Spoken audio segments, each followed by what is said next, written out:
कुछ साल पहले मैंने ग्रामीण इलाके में एक घर किराए पर लिया था। मेरे पड़ोसी लिसा और माइकल नाम के एक मैरिड कपल थे। उनके 2 छोटे बच्चे थे, एक लड़का और एक लड़की। वे एक अच्छा, शांत परिवार थे और काफी हद तक अपने तक ही सीमित रहते थे। एक रात मैं खून जमा देने वाली चीख से जाग गया। ऐसा लग रहा था जैसे ये बगल वाले घर से आ रही हो। मैं बिस्तर से उठा और नीचे की ओर भागा। जब मैं अपने सामने वाले गेट पर पहुंचा तो 2 छोटी आकृतियां मेरी ओर उड़ती हुई आईं और मेरे पैरों तले से लगभग जमीन खिसक गई। मुझे एहसास हुआ कि ये बच्चे थे जो पड़ोस में रहते थे, लेकिन मैं उनकी शक्ल देखकर दंग रह गया। लड़का पजामे में था और लड़की नाइटी में थी। उनके चेहरे बेहद पीले पड़ गए थे और उन्होंने आंखों में खौफ के साथ मेरी ओर देखा। दोनों बच्चों ने मुझे पकड़ लिया और रोने लगे। उनकी मां हमारी ओर दौड़ती हुई आई और मैंने देखा कि वह भी डरी हुई थी। क्या हुआ? मैंने पूछ लिया। मैंने आपके यहाँ से चीखें सुनी। हमारे घर में कोई है। लिसा हाँफने लगी, उसकी आवाज डर से कांप रही थी। मैंने रसोई में किसी की आवाज सुनी। मैं जांच करने से बहुत डर रही थी। फिर मैंने किसी को सीढ़ियां चढ़ते हुए सुना और मैंने अपने बच्चों के बेडरूम का दरवाजा खुलने की आवाज सुनी।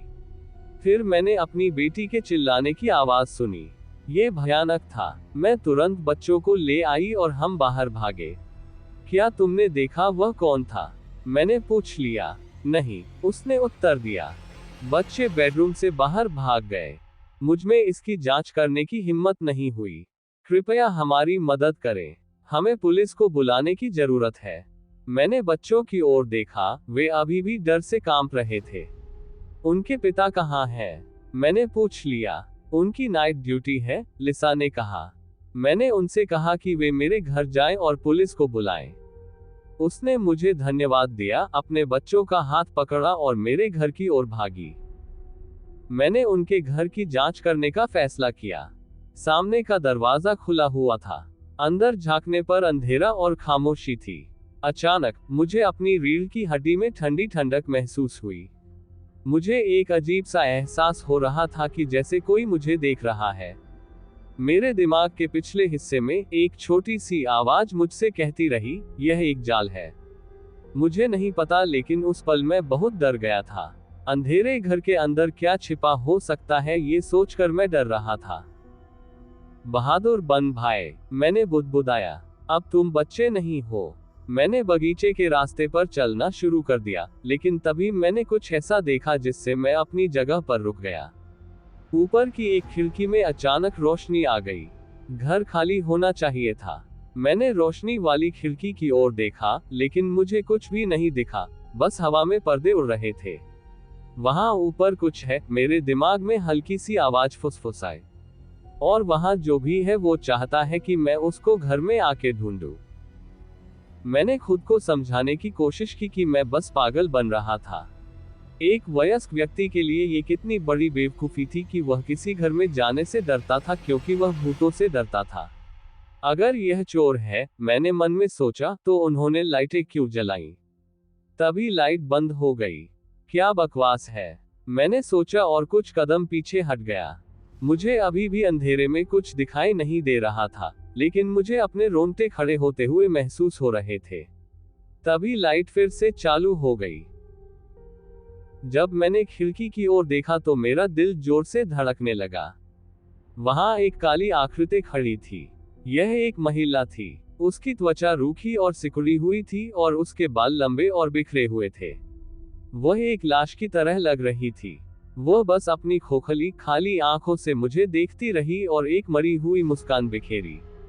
और कमरे की लाइट बंद हो गई। मैं मुड़ा और वापस अपने घर की ओर भागा। जब मैं अपने सामने वाले दरवाजे पर पहुंचा तो मैंने उसे तब तक खटखटाया जब तक कि पड़ोसी महिला ने मुझे अंदर नहीं आने दिया। उसने डर और चिंता के मिश्रित भाव से मेरी ओर देखा। मेरा चेहरा पीला पड़ गया था और मेरी आंखें इतनी भयभीत थीं कि बच्चे फिर रोने लगे। पानी, मैंने हाँफते हुए कहा। मुझे पानी की जरूरत है। लिसा ने एक गिलास उठाया, उसमें पानी भरा और मुझे दिया। मैंने इसे एक ही घूंट में पी लिया। मेरा दिल जोरों से धड़क रहा था और मुझे ठंडे पसीने आ रहे थे। मुझे डर था कि मुझे दिल का दौरा पड़ रहा है। क्या आपने पुलिस से संपर्क किया? मैंने खुद को संभालने की कोशिश करते हुए पूछा। वे अपने रास्ते पर हैं, उसने कहा। क्या आपने घर की जांच की? मैं थोड़ा चुप रहा और फिर बोला, चलो पुलिस का इंतजार करें। कुछ मिनट बाद आखिरकार पुलिस पहुंची। उन्होंने घर को ऊपर से नीचे तक खोजा, लेकिन उन्हें कोई चोर नहीं मिला। वहां तो कोई था ही नहीं। पुलिस ने पड़ोसियों से पूछताछ की, लेकिन किसी ने कुछ देखा या सुना नहीं। जब उन्होंने मुझसे पूछताछ की, तो मैंने उन्हें नहीं बताया कि मैंने क्या देखा था। मैं उनसे क्या कह सकता था कि मैंने खिड़की में एक मृत महिला को डरावनी मुस्कान बिखेरते हुए देखा था। कोई भी मुझ पर विश्वास नहीं करेगा। पुलिस ने आखिरकार अपना काम खत्म कर दिया और कुछ न मिलने की वजह से अधिक महत्वपूर्ण चीजों की देखभाल करने के लिए चली गई। सुबह करीब 7 बजे महिला का पति घर आया। बच्चे उसे देखकर खुश हुए और परिवार एक साथ अपने घर लौट आया। मैंने कोशिश की कि मैं उनके घर की ओर न देखूं, विशेषकर ऊपर की खिड़की की ओर। उस भयानक रात के बाद मुझे सोने में परेशानी होने लगी। जैसे ही मैं अपनी आंखें बंद करता तो मुझे उस मरी हुई महिला का चेहरा दिखाई देता। फिर जीवन नॉर्मल होने लगा। पड़ोसी भी धीरे धीरे इस घटना के बारे में भूल गए। रात के दौरान अब कोई नहीं चिल्लाता था और मैंने भी खिड़की में किसी लाश को खड़ा नहीं देखा। ऐसा लग रहा था कि सब कुछ पटरी पर आ गया है और जीवन अच्छा हो गया है। लेकिन एक शाम, लगभग 1 महीने बाद, मैंने किसी को अपने सामने का दरवाजा खटखटाते हुए सुना। दस्तक तेज और जोरदार थी। वे दरवाजा पीटते रहे जैसे कि वे मेरा दरवाजा तोड़ देंगे। मैंने झांक कर देखा तो वह पड़ोसी महिला लिसा थी। मैंने दरवाजा खोला और पाया कि वह वहां खड़ी थी, मेरी ओर देखकर मुस्कुरा रही थी। क्या हुआ? मैंने पूछ लिया। उसने कोई जवाब नहीं दिया। वह बस मुस्कुराए और सीधे मेरे पास से गुजर गई। वह मेरे घर में गई और बाईं ओर लिविंग रूम में चली गई। उसने मुझे हैरान दरवाजे पर खड़ा छोड़ दिया। उसके चेहरे की उस स्थिर मुस्कान ने मुझे बेचैन कर दिया। ये बहुत डरावना था, लगभग पैरानॉर्मल। इसने मुझे सिर से पांव तक कपा दिया। बाहर अंधेरा था और किसी पक्षी की आवाज तक नहीं थी। मैं उसके पीछे पीछे अंदर जाने ही वाला था, तभी मुझे बगल वाले घर से आवाजें सुनाई दी। जब मैंने बाड़ पर नजर डाली तो मैंने देखा कि पड़ोसी बच्चे सामने के आंगन में खेल रहे हैं। मैं फिर हैरान हो गया। मैं जो देख रहा था उस पर मुझे विश्वास नहीं हो रहा था।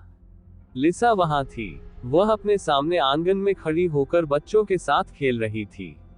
मैं हिल नहीं सका। ऐसा महसूस हुआ जैसे मेरा पूरा शरीर डर के मारे अकड़ गया हो।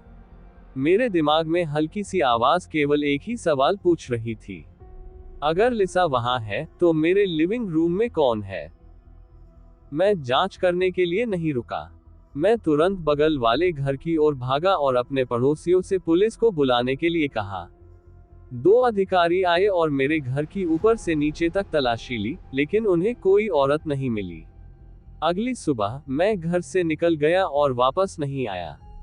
अब मैं एक ऐसे शहर में रहता हूं जहां जीवित लोग अधिक हैं और मरे हुए कम।